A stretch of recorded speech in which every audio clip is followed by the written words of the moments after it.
Hello, everyone. Welcome to another homebound coronavirus-required edition of Take the Black Live, the only one and only show on the internet where we give you discussion, news, postulation, and theorizing about, sci-fi, fantasy, Game of Thrones, Song by Fire, Star Wars, Westworld, all of that good nerd stuff. And once again, coming at us live from our homes. Mia, how are you doing? And I think, is this the fourth week we've been doing this? Yeah, like third-ish. At this point, I'm losing track of time. Apparently, it's April today, so that's something that we're dealing with. The whole plague's a mistake. Yeah. The whole plague's is a whoopsie. If only. But yeah, I'm hanging in there for what it's worth. Honest to God, I mean, look, I know it's horrible for a lot of people. I'm not absolutely hating everything. I don't know. Given the choice, I would stay home in some situations and just kind of hang out and watch TV anyway. Sometimes. It's my thing is I'm such an introvert. I'm such a homebody. This is kind of like my domain. I think that the part of it though was when you do feel like you want to go outside or I'll go outside, but when I do want to be around people or just go shopping, that's when it's kind of okay, I got to get into stealth mode. I got to put on a hazmat suit. I got to make sure, I don't die on my way to the supermarket. So, but I mean, I've been trying not to I've been trying to be careful, but I've also been trying not to be super fearful about it either. That makes sense. I think that's the best way you can do it. Yeah. So far, I've got a little equilibrium, though. We'll see how it lasts when We'll talk a little later about how long it may last, what it's doing to the industry. But first, we are making our own fun around here. And by the way, thanks to everyone who's tuning in. For example, the past 3 weeks, and maybe this was helped because everybody was inside just doing nothing but voting, but we ran a thing on Twitter for Wick called Fandom Madness, where we pit just 64 sci-fi fantasy heroes against each other in a March Madness-like bracket, because that was actually canceled due to the plague. Stuff like Pikachu versus Baby Yoda. That wasn't actually one. Or Gandalf versus Captain America, stuff like that. And there were some really, really good matchups in that. I was surprised how the results began to swing as I watched it. I was delighted by them, though, because what it really showed me was that, the two, hey, Julie, how you doing? The two biggest fandoms that were really, pushing were for Lucifer, the CW show, which I've never watched, but I might start now, and The Wheel of Time, this giant book series conducted by Amazon. And in the end, it came down to, I think, Moiraine from The Wheel of Time, a sorceress type, and Han Solo, and she just spanked him completely. I cannot believe it, huh? Which I can get with the fandoms coming behind him for Wheel of Time, but Han Solo, I was like, how did he go so far? What was everybody? But I mean, the people have spoken. I mean, again, it's because it's the nature of the internet. I mean, the Wheel of Time, has been around for a long time, is a fandom that's just kind of coming up and getting attention. I think it's they're young in the sense they haven't had a giant blow up movie moment yet. They're organized. They're passionate. And they really I loved watching it. They threw themselves into this. Sort of the Luciferian. There was even one guy who during the matchup between Moiraine and Lucifer, which was easily the most hotly contested, the most fun to watch. It was so great. It was neck and neck the entire way. And we had showrunners retweeting it. The showrunner for the Wheel of Time show got in it, say, vote Moiraine, do it. Some actors got in it. It was down to the wire. And there was a genius, named a gentleman on Twitter, Andrel Genhalt, who wrote a song about it. And I was so happy someone wrote a song about our silly little tournament that I wanted to play it before we got into real news. And hi, Debbie. Hey, Julie. So let's serenade you for a second with, I'll call it The Ballad of Lucifer and Moiraine by Twitter. So the battle did rage between the light and the dark, and I'll give it to Lucifer's fans. They are brave, they are smart. So I'll give a bow to the devil, even though we got beat by Moraine. And now we can go and beat on Solo, you know. So let's join in our refrain.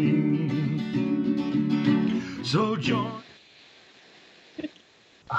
So Wow. fun.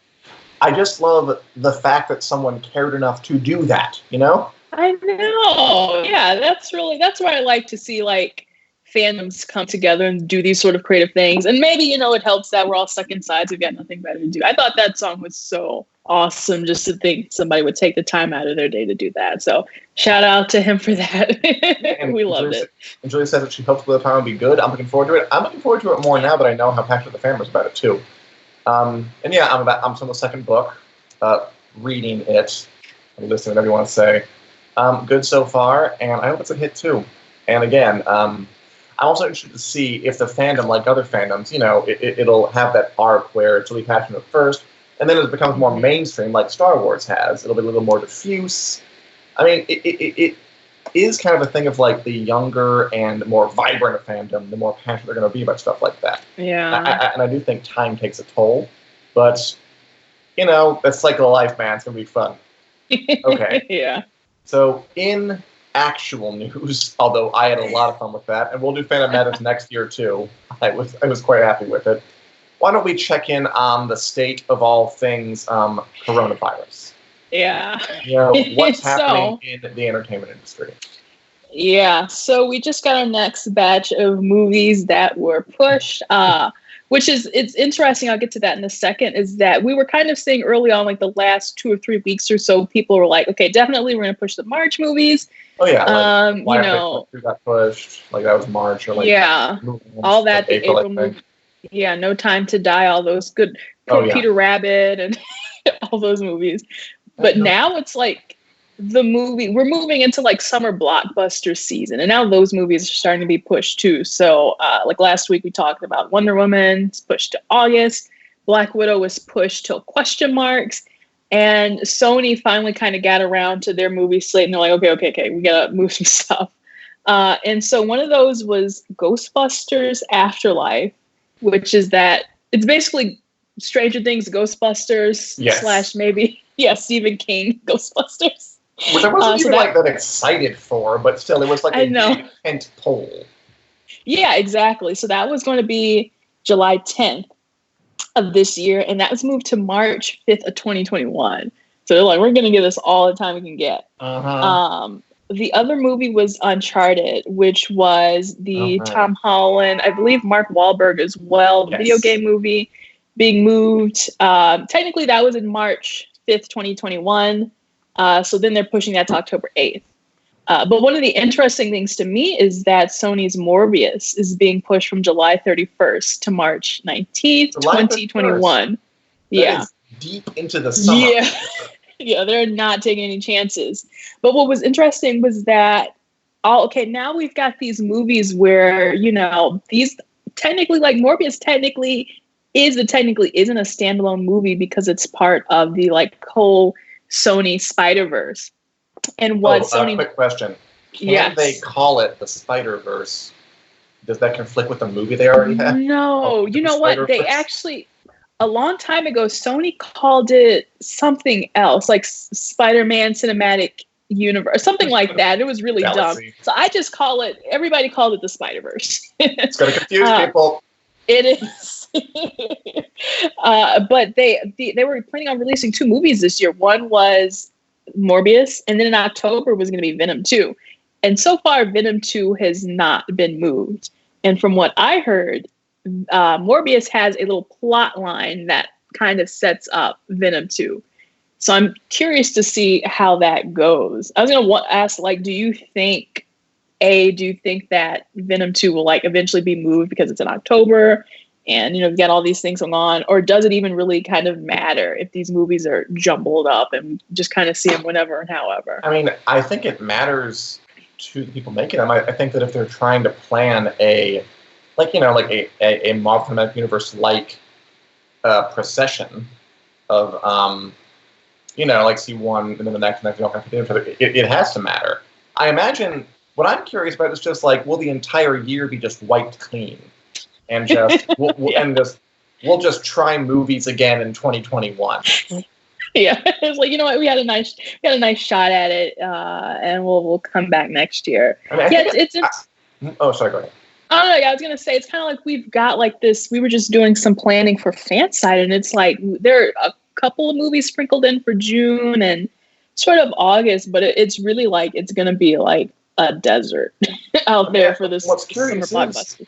Although, like, I feel like folk don't really have. Again, there's like not really meeting in the middle. There's some confusion around here because the studios are moving their movies. AMC just said that, which is the biggest theater chain in the United States anyway, I'm not sure around the world, that they want to reopen like mid-June at the latest, was their kind of guesstimate. Yeah. And I was like, okay, so even if that's sort of possible and, people are willing to go back or like the government's orders are lifted by then, like, what movies are you going to show? Like, if you open your theaters in mid-June, or like they said, like maybe even May, but it was just like an estimate. But the point is, like, unless you like want to like do classics or re-release or something, or like re-releases. Last week I was all excited about like, oh, China's reopening cinemas again. Yeah. Things are going to be okay. China's opening up 600 theaters slowly. And like the day after we recorded that, no. The government was like, no, better not. Better shut those down again. To me, I was like, that sounds a little too close to call, a little too early, too close for comfort. And so I'm glad that they're like staying away from that. I'm like slowly, but surely. It's definitely the best and most safe thing. But I mean, again, I just have to wonder what movies will be like when they come out the other end of this, and TV when they come out the other end of it, because everything is stopped. And when things stop or stall, lose momentum, sometimes they die. I'm sure not everything will die. I'm sure they're able to salvage some stuff, but some stuff's just going to get lost. Or in I think some movies especially, that's so weird. They're just going to like move all the movies that would come out this year to next year, and then the movies that come out next year. Something like they just get moved on to 2022, and we just are backlogged a year for the rest of our lives until it equals out like 10 years from now. Gosh, and then it's kind of like to think about like right now these companies are losing tremendous amounts of money anyway. Like Disney is crying. Our pockets are hurting. Yeah, and so I think that moving forward, this is not like my CNBC, like economic analyst, but. It was occurring to me. It's like maybe they are going to have to make some cuts or be a little bit more careful about the movies that they approve, the budgets that they spend, because they're like, look, if this movie flops, we're already, in the hole from 2020. Yeah. So it's... Or again, they just move everything to streaming. Theaters die out, but studios survive, and we're just watching Wonder Woman on Hulu in a couple of months. As Debbie says, isn't life one big guesstimate right now? Which, I have to agree with there, Debbie. We're just taking it one day at a time. That was disappointing, though. Can you imagine, like, they announced, okay, theaters are opening back up. We're going to, like, they had a plan. We're going to roll it out, 600 over a couple of months. And the next day, the government's just like, no. Yeah. And it's much more complicated here, like in the U.S., because we don't have, as authoritarian a government. And so there were all these private actors who were like, AMC's going to be like, I'm going to open up, and I don't know, like another theater chain like will do something different. It's like a hodgepodge of some are doing it, some aren't. It's going to be very hard to follow. Yeah, it's going to be interesting. And then on top of all of that, like, I was like just thinking, it's like, we've got like the movie business and then like the creative planning, for like people like Sony or Disney, and they're like, we're trying to create all these like movie universes and we want them to be cohesive. But now, this might have to, it's like, to think about, not only does Marvel technically, like Marvel Studios have to think about their movies, they also kind of have to think about Sony movies because of Spider-Man, and they also have to think about all these Disney Plus shows that need to be released in some sort of sequential order along with their movies. And I would have a headache if I were, in charge of all that. Oh, yeah. Poor Kevin Feige. And do it all on the threat of like, we're not making money right now, so we're just going to keep doing it, see what happens. Yeah. So it's very uncertain. We'll check back next week and see if a miracle happened or something else horrible happened. But one thing that isn't uncertain, and yes, it is a good time for a meetup, Julie. I mean, yeah, what else is happening? What's not uncertain is that a little light news story before we move into what we're watching and what all you are watching. I saw some new stuff. Julie, I watched Devs. I liked it a lot. It came out kind of earlier this week that George R. R. Martin, the famed author of A Song of Ice and Fire, was talking about the cameo that happened on like the Game of Thrones Westworld crossover with Benioff and Weiss and the dragon there. It was very, very cute. And he was just talking, like, wrote a very long blog post about it. Whenever I see that with him, I'm like, you have written a lot here. Clearly you like to write. Let's not examine it, I guess. Yeah. Go there. Anyway, he was writing about it, and he was talking about cameos and shows, and he talked about, I've done them over the course of my career. He did have a part in the very first unaired pilot episode of Game of Thrones. Back when there's another actress playing Daenerys, she had to get recast. He appeared at her wedding to Khal Drogo, and that thing's on it's on the cutting room floor. It's never been seen. There's a whole. It's kind of like the holy grail for a Game of Thrones fan. This unaired pilot, which had like footage that just got completely lost. But he did post a photo of himself in what he would have worn at that wedding scene, which I think is pretty entertaining. Because that is a big old, what do you even call that on his head? Is that a bow? Is that a... I'm glad I get to zoom in here. It's like a hat with a weird sort of, it isn't a bow because it's not technically not tied. So it's one big untied ribbon, I suppose. And he has like a necklace of spears. A huge, necklace. Yeah. Nice. The poofy. I like his beard is braided as well. He's got some is that his hair? One of those. He's got some extensions going on. So it's a shame. It's a shame that that's not to be cut. It's quite the Christmas card to send. What is that necklace made out of? Like Christmas ornaments? That's what it looks like to me. Yeah. I also love that like he had an idea for a Westworld crossover where it was like, what if we got the Game of Thrones dead actors to come back and they're the hosts and they're waking up?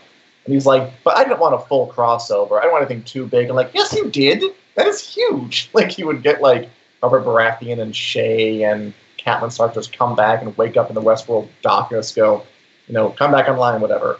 Like that man doesn't has no small ideas. It's all like balls to the wall, huge every time. Huge ideas. I love it. I appreciate it.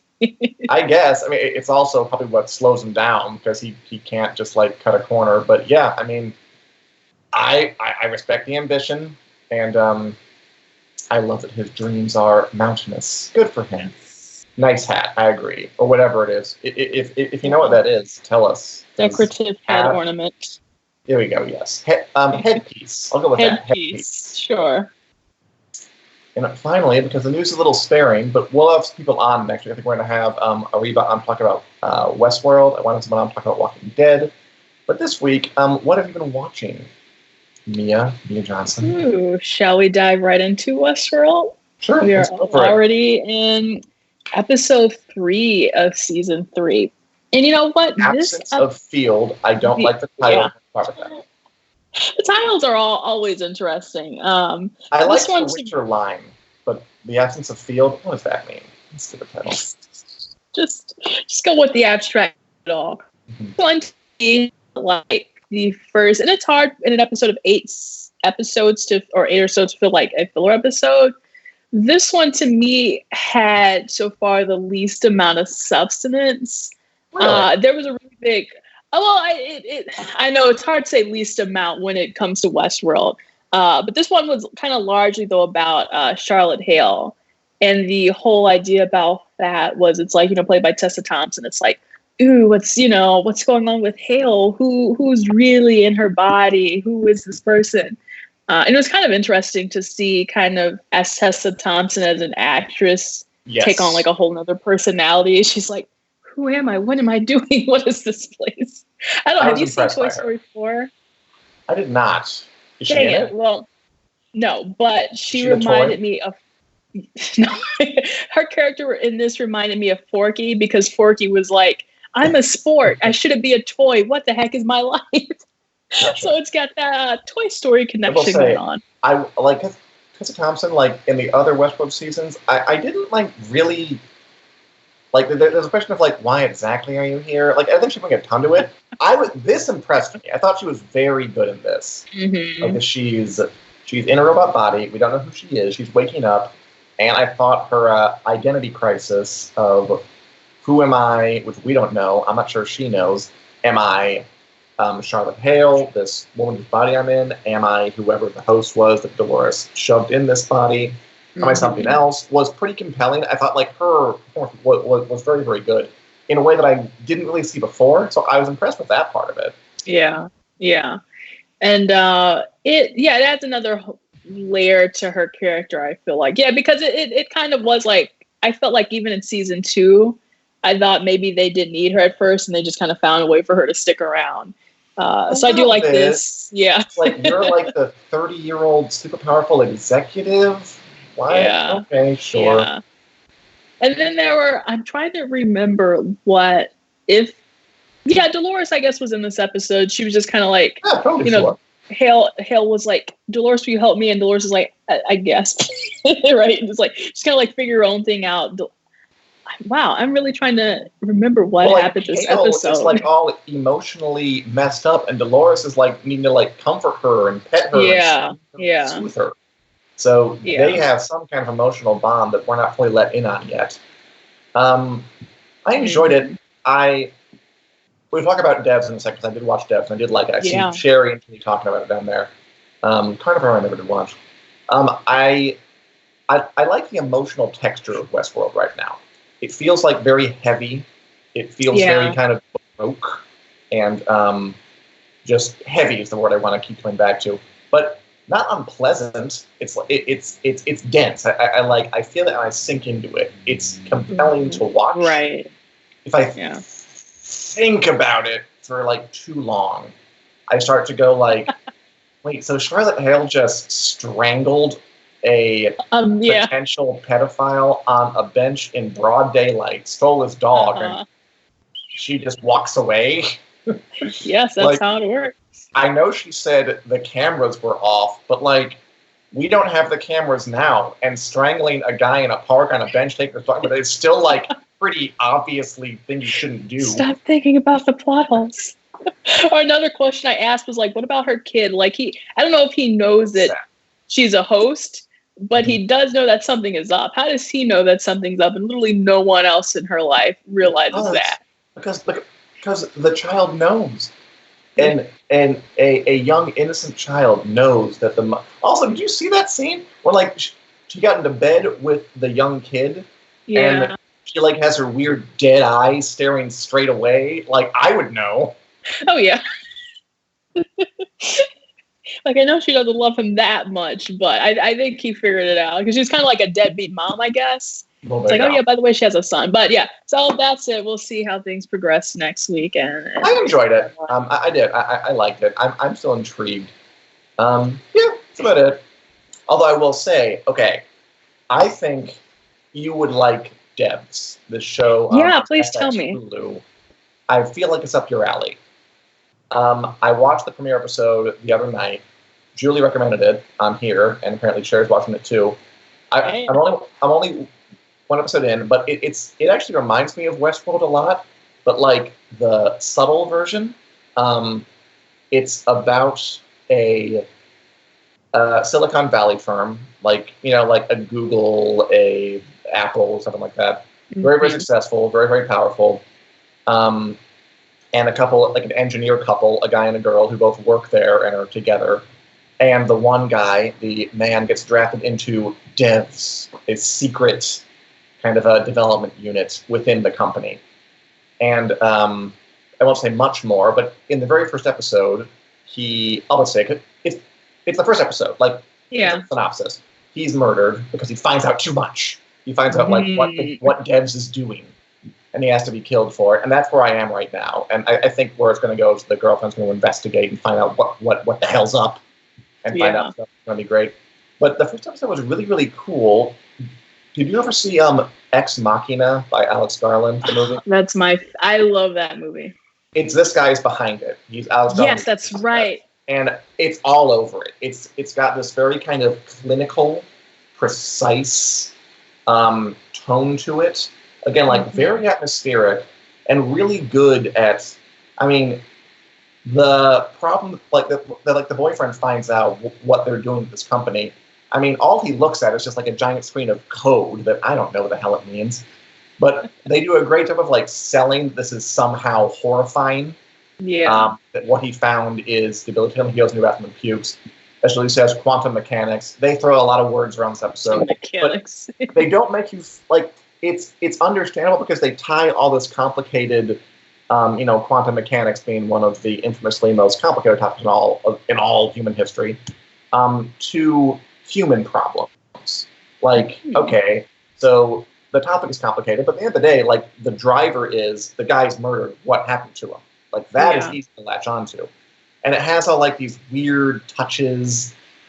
Like there's this giant baby statue that looms over the company. I don't know why yet.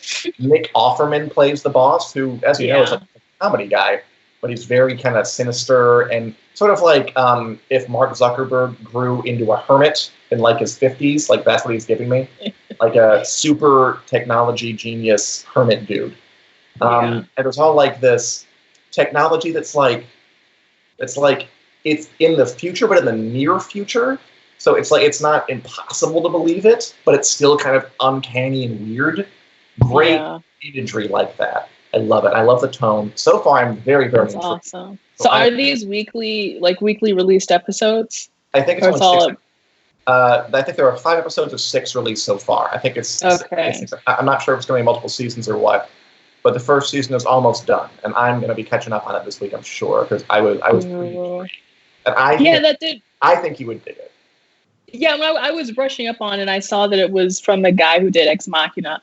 I was like, oh, that is so right up my alley. I think it just kind of fell off of my radar. I haven't been up on Hulu too much. So yeah, I was I was kind of debating if that should be one of my next watches, and I think it just might be. I recommend it. Someone else mentioned here Outlander. We'll have someone on next week talk about Outlander, an Outlander expert, because we're not Outlander experts, but we will get one on here because I know people want to talk about that. Mm-hmm. And what I'm still liking, I also think we have to at least briefly discuss the show that is lighting up the internet. Yeah. Just for a second. It's not really our usual lane, but is anybody else out there watching King? Anybody on Netflix? I'll just wait, because I'll tell you, I watched one episode of that and I could not stop. So did you watch the whole thing? Oh yeah, I started watching it last week and okay, and suddenly I'm done. Yeah, I finished it pretty quick too.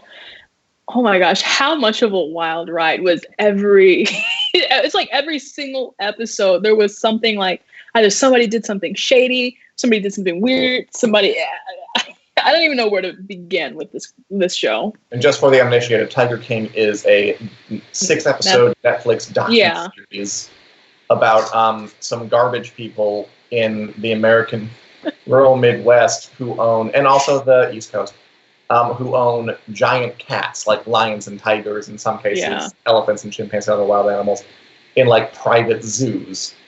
And it is wild. It's definitely one of those like stranger than fiction type narratives where like you couldn't make this stuff up. Like you would have to find this really happening. Mm-hmm. And Nicole says she's on the Tiger bandwagon. I understand that. I wish I wasn't. Yeah. There is an element of trashiness to it, of like leering at somebody else's weird life. I think so. There's also I don't really care because I'm very entertained.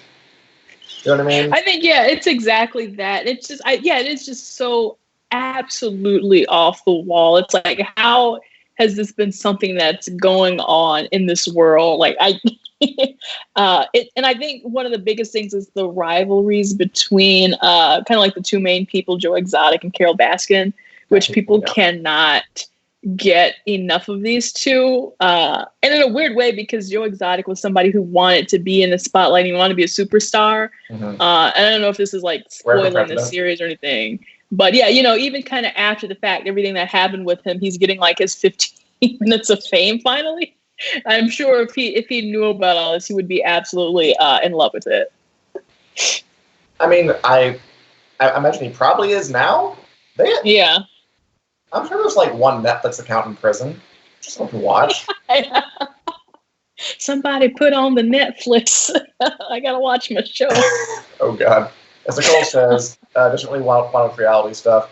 I understand completely. Yeah. I'm not a reality, I'm not a reality person either. There's something about this. I was just like, well, I guess there was the second episode with one of their zookeepers where they were feeding the tiger, and then all of a sudden bad things happened when they fed the tiger. And I was just like, oh my God. That was like in the first like minute of the second episode. I was like, okay, we're really in for it. It's rough. I mean, and it's kind of inspiring that I think there are people like this everywhere in the world. It's just there's 8 billion of us, and it's hard to get seen sometimes. Yeah. But this person's getting seen.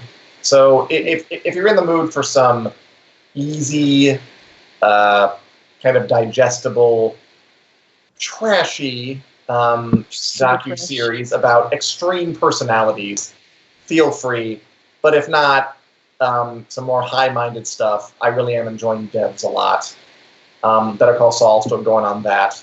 Yeah. We're going to have Outlander next week. Gonna love that. And I should have been watching Walking Dead, I think. So here's really good this season. So if I go back and watch that show. Anything else you want to say, Mira, before we sign up? Anything else you're looking forward to? We've got on our list. Finally, Rick and Morty is returning on May 3rd. So that's awesome. I thought people were like, is this an April Fool's joke? Because it was like right at around midnight. And they're like, please tell us. I haven't seen many of those, thank goodness. I saw one that was like, the subtitle for the third Fantastic Beasts film has been released. And I clicked and it was literally Rickroll. I'm like, that's very clever. Huh? Yeah, I've come across a couple of them. We're not doing an April Fool's joke. We have integrity. No. Oh, and as Nicole says, The Last Kingdom coming up 26th. We're excited for that. Last Kingdom is a great medieval drama series. Not fantasy, just history. But you know what? A lot of the time they're pretty similar. I mean, sure, there are no dragons and magic, but there's still like people with swords and stuff going around and casting stuff together. Which is what we really came for. It's what I really come for. I love that show. I also would be excited to see that I'm really looking forward to Netflix's take on The Sandman. Have you ever read the comics by Neil Gaiman? I never read those, but I know it's so insanely popular. They were, I love them. I thought they were great. And Netflix making a show about it, because they make a show about everything, so why not? Mm-hmm. And they just an actress from Game of Thrones, Isabella Valenti Sellers, I said that wrong, but whatever, who played Tien Sand, one of the Sand Snakes, is auditioned for Death, to play the role of Death, who is a fan favorite character. I would love that to happen. I love that coming up. It's a good show. And I love everything with swords, says Nicole. Yeah, but I love that. We'll definitely talk about The Last Kingdom here. The Last Kingdom is a great show. And that's about all I wanted to say this week. Anything else before we sign off? Oh, no, I'm all good. Okay. Guys, thanks for coming along with us. If you want to listen to us in podcast form, we're available wherever podcasts are sold, Apple, Google Play, etc., and so forth. Have a great week. Stay safe. Wash your hands. We'll see you again this time, 4 p.m. Central Standard Time, on Wednesdays on the Facebook page. And the new Wit Club email will go out tonight. So for those of you who are involved with that, stay tuned. Otherwise, bye-bye. Bye, everyone.